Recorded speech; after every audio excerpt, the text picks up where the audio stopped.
Yesterday, I used SAT Reading Comprehension for the first time probably since the SATs in high school.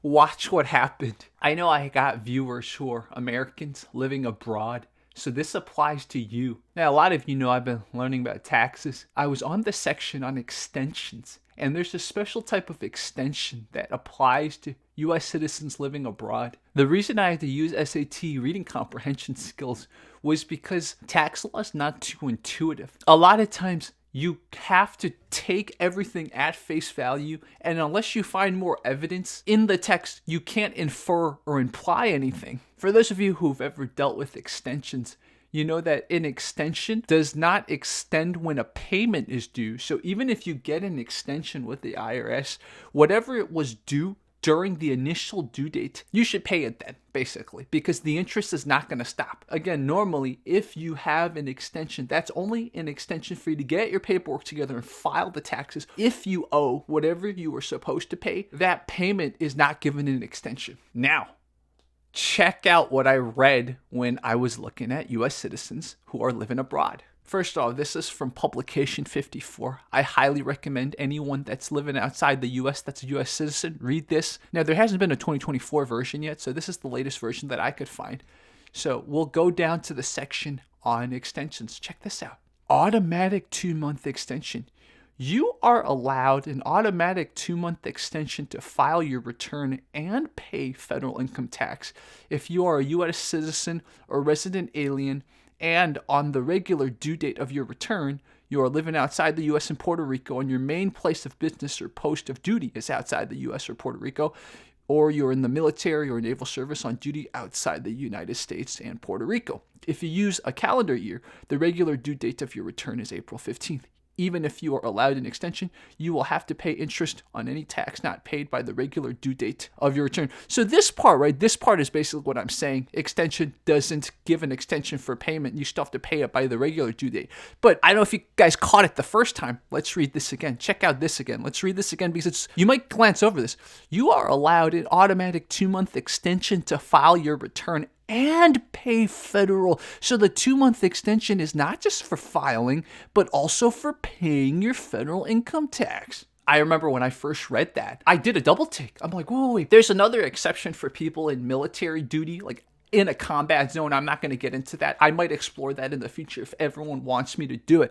But with few exceptions, normally an extension, even if you're given an automatic extension, I'm affected by the LA fires, right? So like I have an automatic extension, but that does not extend when your payment's due. So I did a double take. I'm like, oh my goodness, am I interpreting this correct?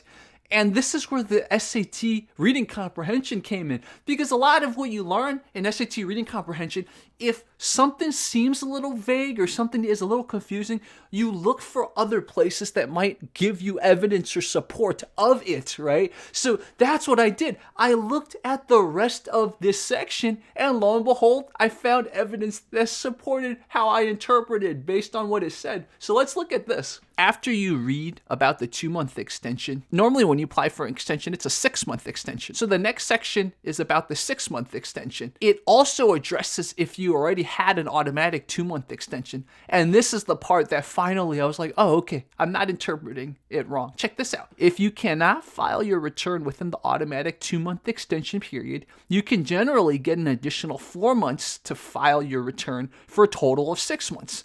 The 2-month period and the 6-month period start at the same time. You have to request the additional 4 months by the new due date allowed by the 2-month extension. The additional 4 months of time to file, unlike the original 2-month extension, is not an extension of the time to pay. You see that? So this sentence right here further confirmed what I interpreted here. So this automatic 2-month extension for certain people qualified who are U.S. citizens living outside of the U.S., it's an extension not just to file, but to pay.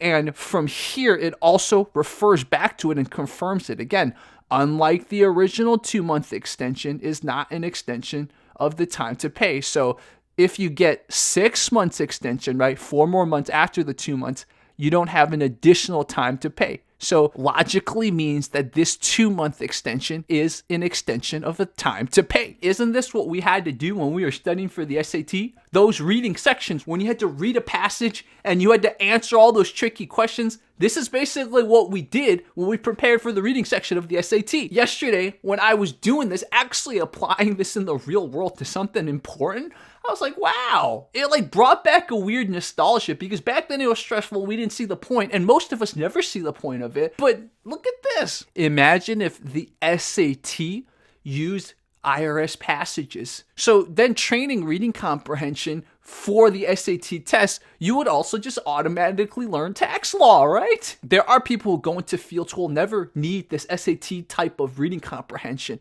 But even if they didn't use these IRS publications to build problems on the SAT, maybe in our SAT classes or even in our English classes in high school and college, they could have just showed us how to apply the skills that we were so graded on and tested on to apply for college. I was talking to my friend David about it. David's like, oh, he thought this was really cool too. He's like, oh, so I guess the SAT comprehension stuff will help you in certain fields. And as a corollary to this, maybe they should have what fields are best for people who score a certain level on the SAT. So if someone really aced the reading comprehension skill, maybe there's a set of fields if they want to go for what correlates with success in the field. So I assume someone that does really well on the reading comprehension portion of the SAT could probably become a good accountant, be a good tax lawyer, be a good lawyer in general, just a tax preparer or something, right? Anything that requires to put on blinders, not bring in anything from elsewhere. And if you're confused, look for support only within the accepted literature. So anyways, guys, I hope this was a very enlightening little video. I am in the same boat that a lot of people are, which is what was the point of all the school? So much of it seemed wasted.